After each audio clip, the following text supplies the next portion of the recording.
Okay, I think we'll start. The others can join later. So I'll be discussing acid-base balance in detail in this class. So this is the second class of the series of ABG lectures, and we'll be going deeper into acid-base balance in this class. But first, let us revise the acid-base things that we've done in the last class.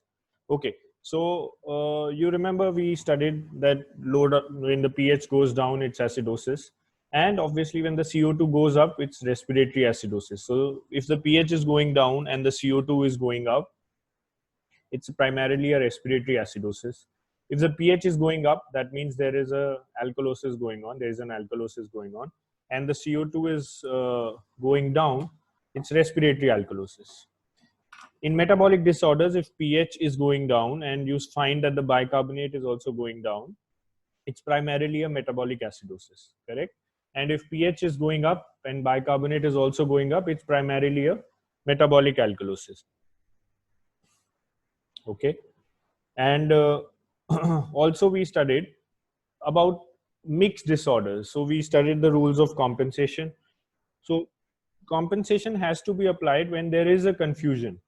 For example, if the pH is going down, bicarbonate is also going down, and the CO2 is going up, obviously it's a respiratory acidosis also and a metabolic acidosis also. So there is no confusion whatsoever. So there is no need to apply any rules of compensation, because bicarbonate going down causes the pH to go down, and PCO2 going up also causes the pH to go down. So obviously there are mixed, this is a mixed disorder.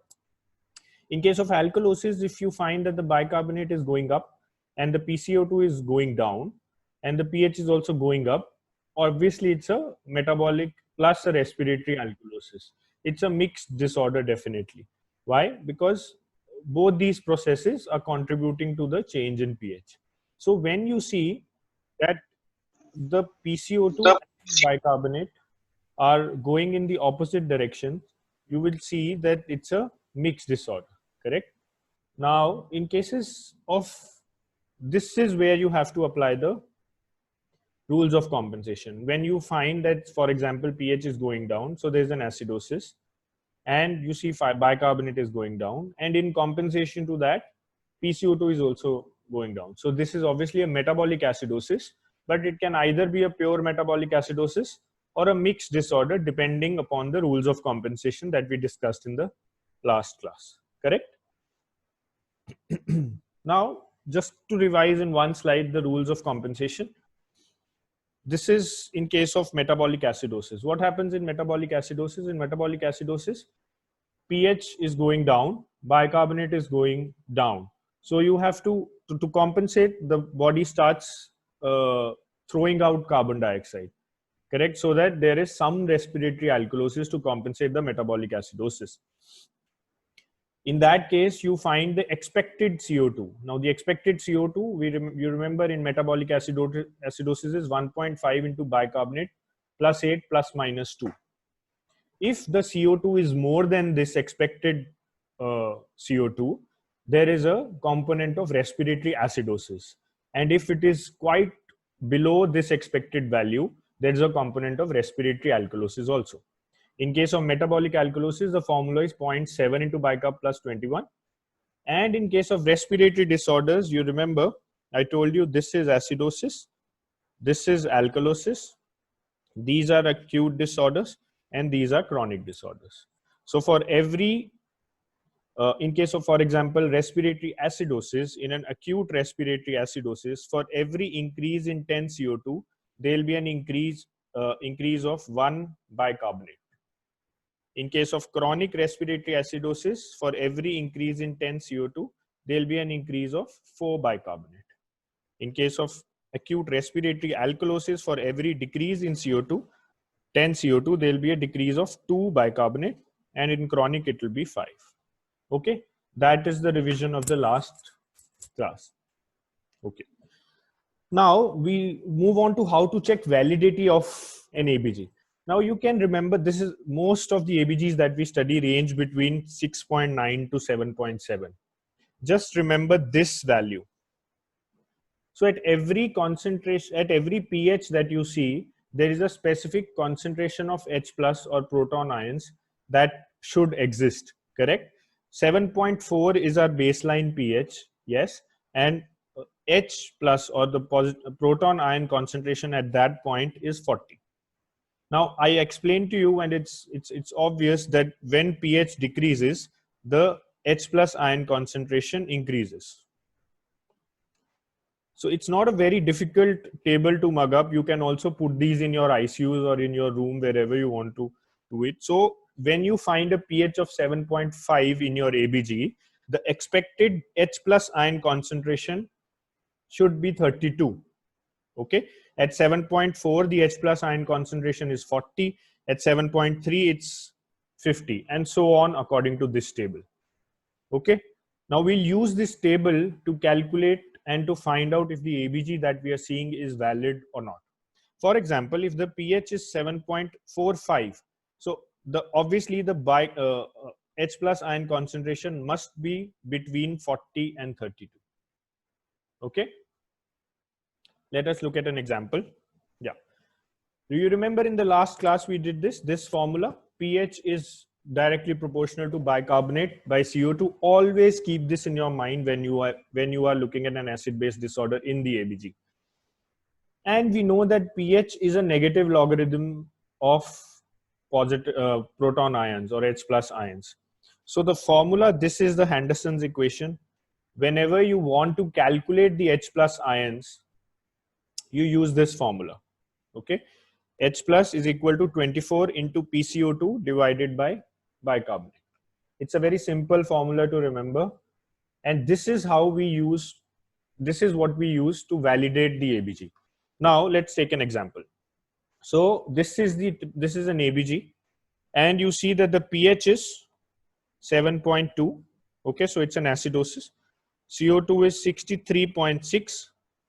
Okay, bicarbonate is 26. Now you have to calculate H plus ions. Now H plus ions in this case is 24 into PCO2 63.6 divided by 26. This comes to be roughly around 58.7.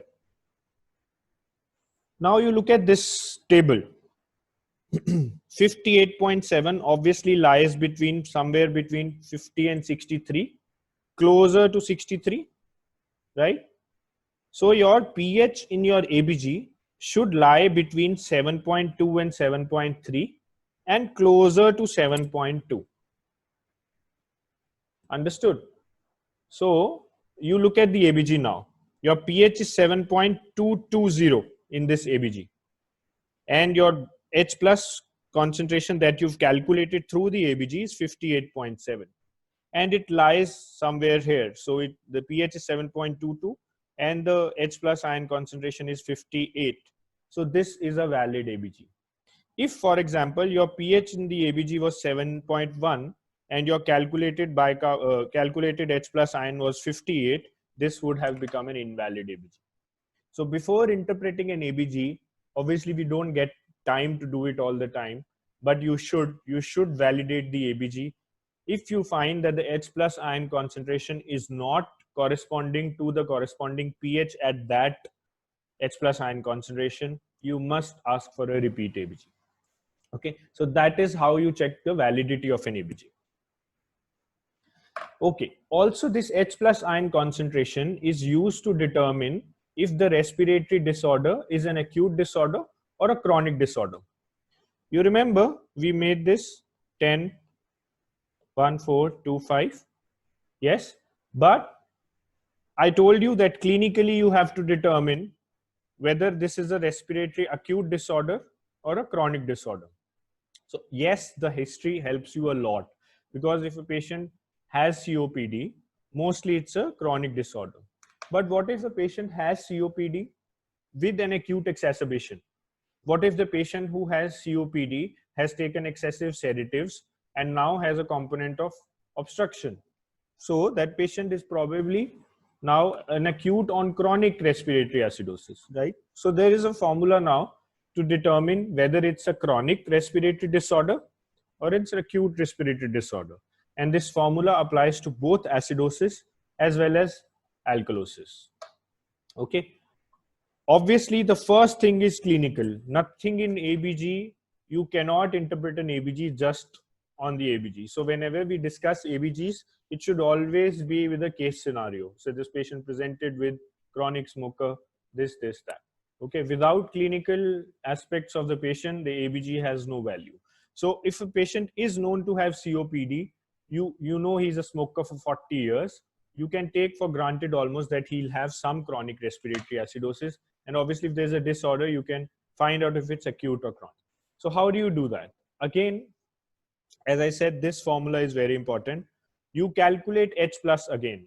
How do you calculate H plus? 24 into PCO2 divided by bicarbonate. Once you have this H plus with you, you calculate something called delta H.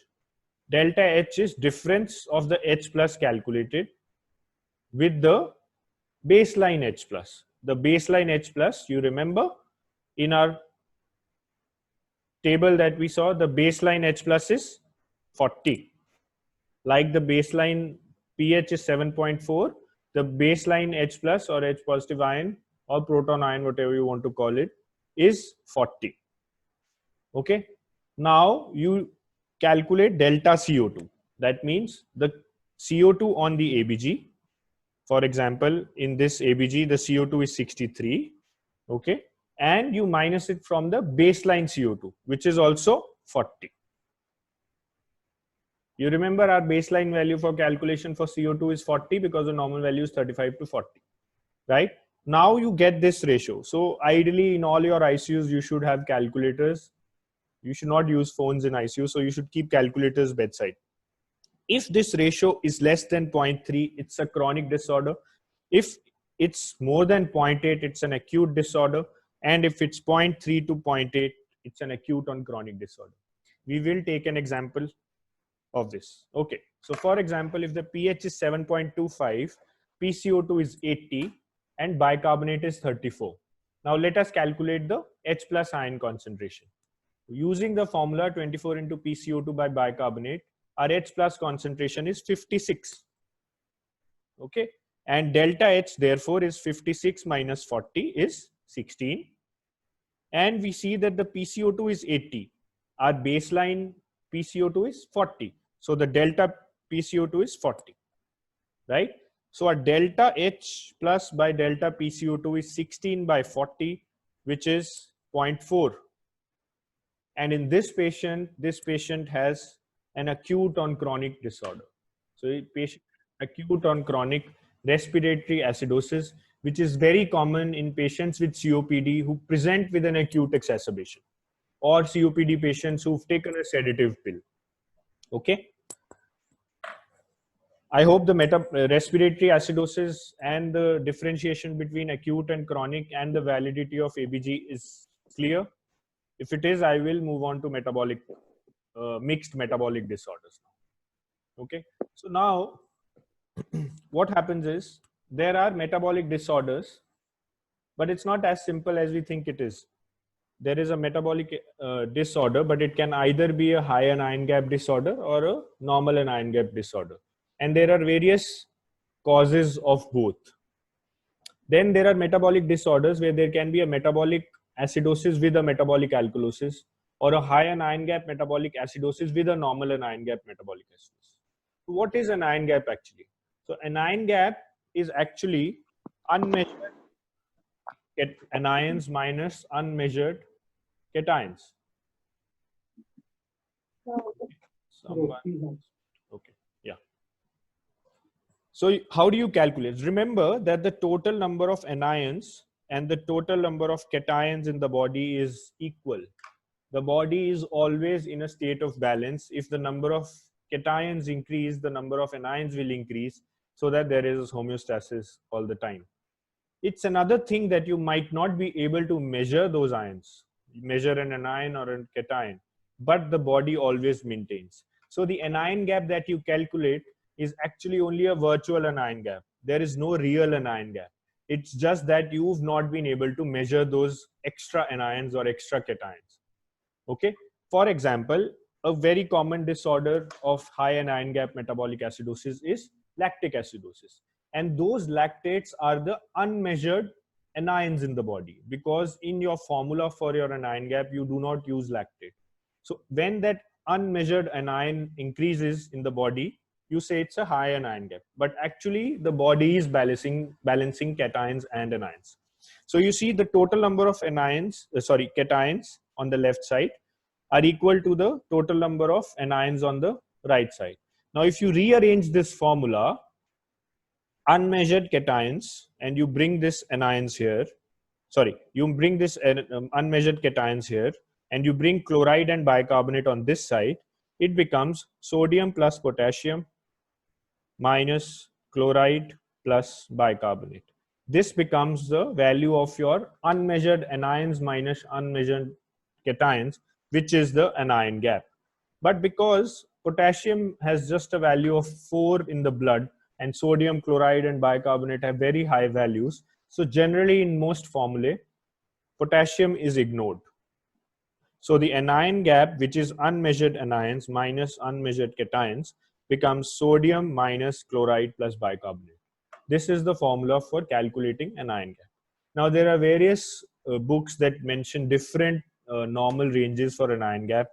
Most of them say 10 plus minus 2. Some say the range is 8 to 16, and Harrison says 6 to 10. Okay. Some take the baseline as 10 for calculation purposes, and some take the baseline as 12 for calculation purposes. Okay. We will come to it later. But remember, 10 plus minus 2 is a simple formula to remember. So your main anion gap, general anion gap, without using potassium. If you use potassium, you should add to that anion gap. So if you add potassium, your normal anion gap is 14 plus minus 2. But if you don't consider potassium in your anion gap, you should take your anion gap value to be 10 plus minus 2. Okay. What is corrected anion gap? Many times you see patients with hypoalbuminemia, just like correction of calcium with albumin, you have to correct anion gap also with albumin. And for every decrease in albumin by 1 gram, you have to add 2 plus 2.5. So if the patient's albumin is 3.5, and in this case, the normal albumin is always taken as 4.5, not 4 like in calcium, but you take 4.5. So you see that the now albumin of the patient is 3.5. Okay. And your normal value is 4.5. For every decrease in 1, you have to add 1. The corrected anion gap in this case will be 12 plus 2.5 into 1 is equal to 14.5. If the albumin was 2.5, this would have become 12 by 2.5 into 2 is equal to 12 plus 5 is equal to 17. Okay. So this is the corrected anion gap that you have to calculate, and only then can you say if it's a high anion gap or a low anion gap acidosis.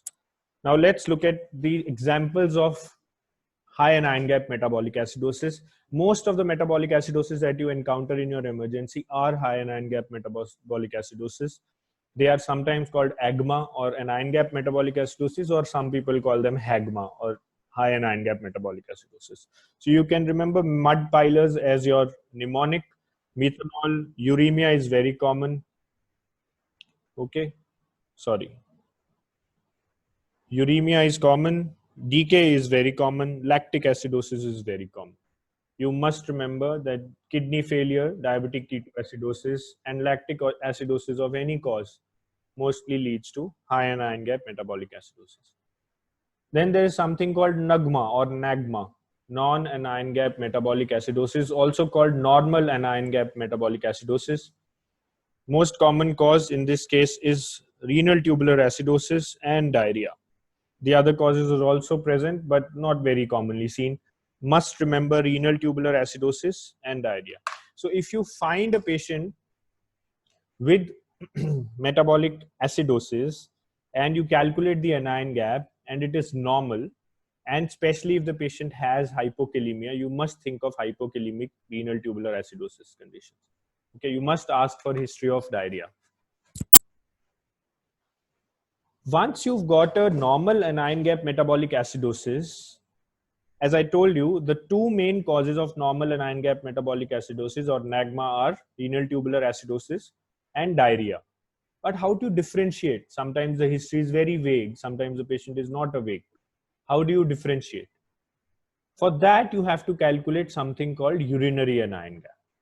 For urinary anion gap, these are the three main anions and cations in the urine: sodium, potassium, and chloride. And you can measure all these three in your labs. All the labs that can do serum sodium, potassium, chloride will be able to do urinary sodium, chloride, and potassium also. Okay. If this urinary anion gap is negative, if you calculate urine sodium plus potassium minus chloride, if this comes out to be negative, the cause is GI loss, which is diarrhea. And if it is positive, it is renal tubular acidosis. But you don't have to rectify this. You don't have to cram this up. You should understand this.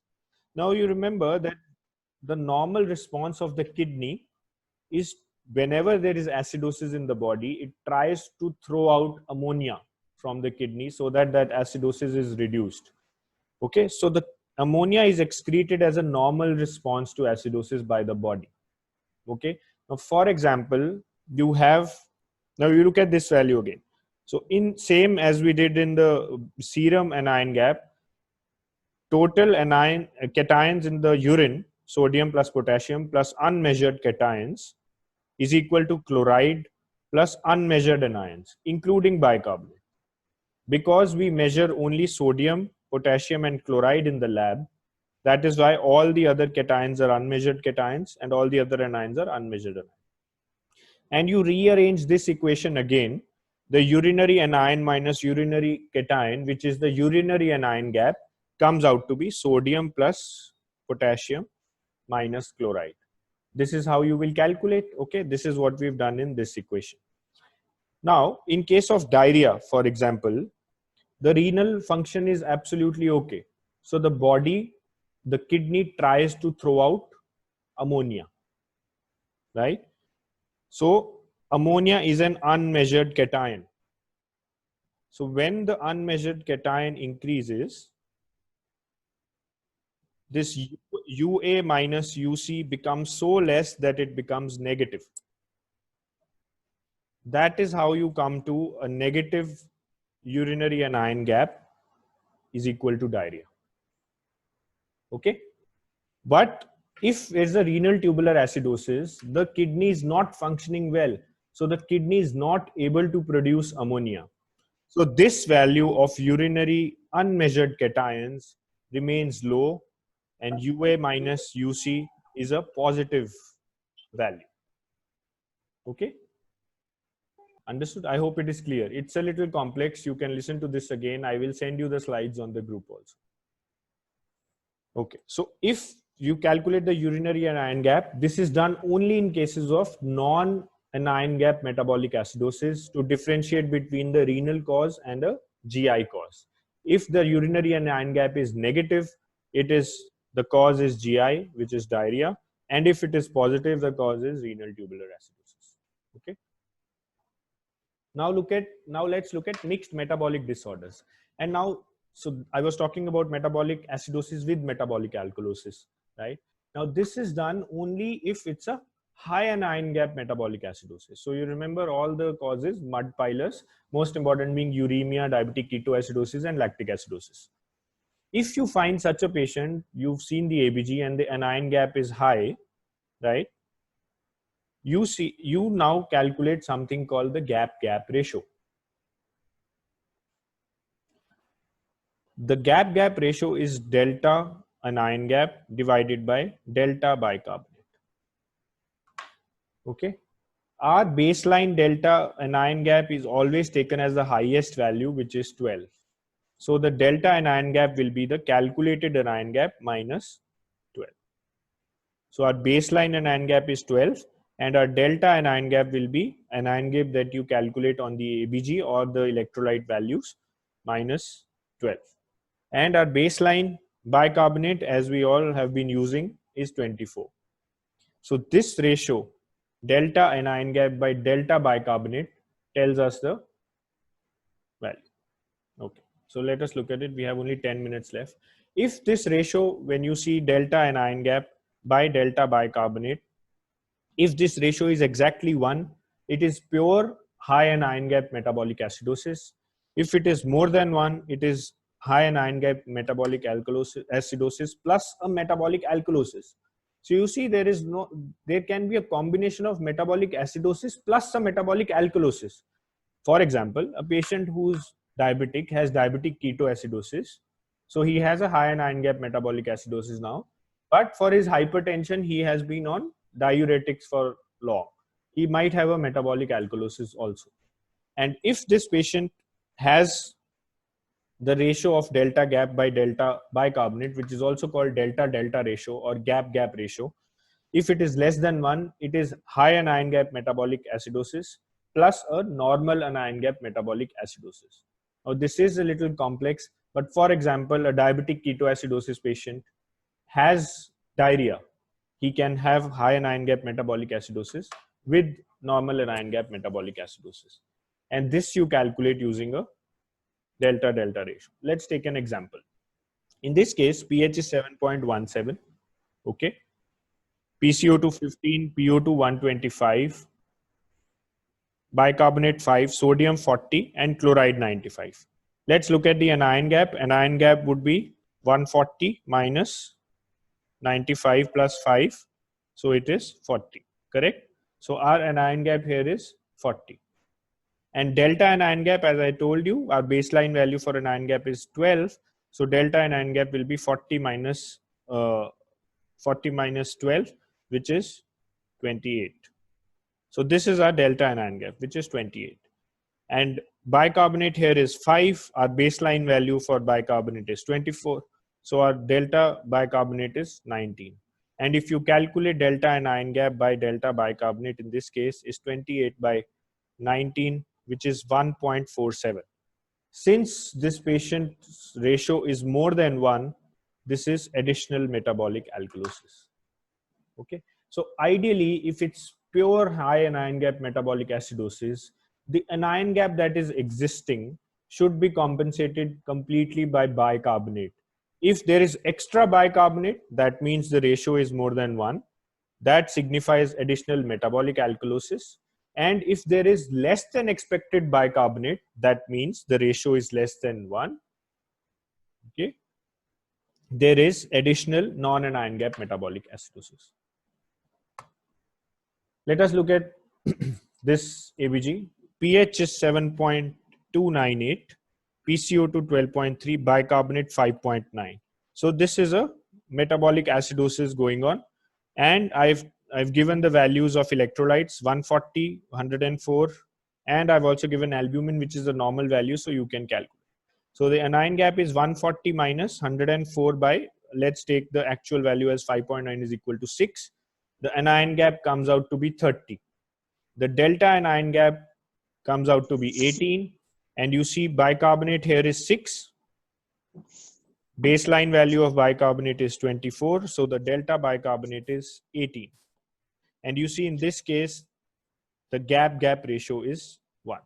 So this was a patient of diabetic ketoacidosis without any diarrhea, without any COPD history or anything. And this patient has pure high anion gap metabolic acidosis because the gap ratio is 1. Okay. Let's move on to 2 examples. We have only 6 minutes left. Now the pH in this case is 7.02038. PCO2 is 27.6 and bicarbonate is 7.4. So the bicarbonate is going down. The bicarbonate is going down and the pH is going down. So this is primarily a metabolic acidosis, right? So let us apply our formula for expected compensation. Our expected CO2 will be 1.5 into 7.4 plus 8 plus minus 2, 19.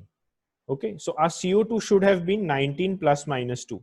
But you see that the CO2 in this patient is 27. Correct? That means that the patient for some reason, maybe is a COPD patient, is retaining CO2 also. So is it a pure or a mixed disorder? It's a mixed disorder. It's a metabolic acidosis with respiratory acidosis. I've just put this example to revise. Let's look at another example.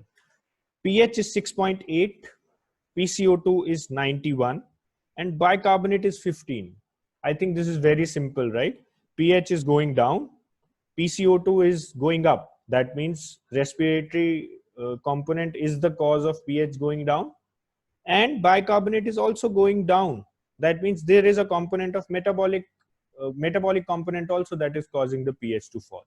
So when you have PCO2 and bicarbonate going in the opposite direction, you don't need to apply any rule. This is obviously a metabolic acidosis with respiratory acidosis, and definitely a mixed disorder. So if they are going in the opposite direction, both of them are doing their own work to decrease the pH, and hence it's a mixed disorder. Okay, let's look at this, and we will calculate if it's a chronic. So this you see is pH is 7.297 and PCO2 is 78. That means that the patient has respiratory acidosis. Correct? Now we have to calculate if it's the patient has a chronic respiratory acidosis or acute respiratory acidosis. I told you the formula. So let us calculate H plus ions. H plus ions are 24 into PCO2 by bicarbonate. H plus ions in this case using this formula come out to be 49. And our baseline H plus is 40. So our delta H is 9. And you remember the formula delta H by delta PCO2. If it is less than 0.3, you call it a chronic disorder. So now our delta PCO2 is what? 78 minus 40, which is 38.6 in this case, 78.6 minus 40. The ratio is 0.23. And remember that when the ratio is less than 0.3, it is chronic. So this is a chronic respiratory acidosis. Now you found out that this is a chronic respiratory acidosis. Let's look at if it's being compensated correctly or not. Okay. Rules of compensation. 10, 1, 4, 2, 5. Correct? Now you know this is a chronic respiratory acidosis. So this is the rule you have to apply. For every increase in 10 of PCO2, the bicarbonate should increase by 4. So for an increase of 38.4, what will be the increase? It will be almost equal to 15, right? And you see the bicarbonate is 38.4. Our baseline is 24 plus 15 is equal to 39. It's almost same. So you see, first you see if it's a chronic or an acute respiratory disorder using calculation of H plus ions. Okay.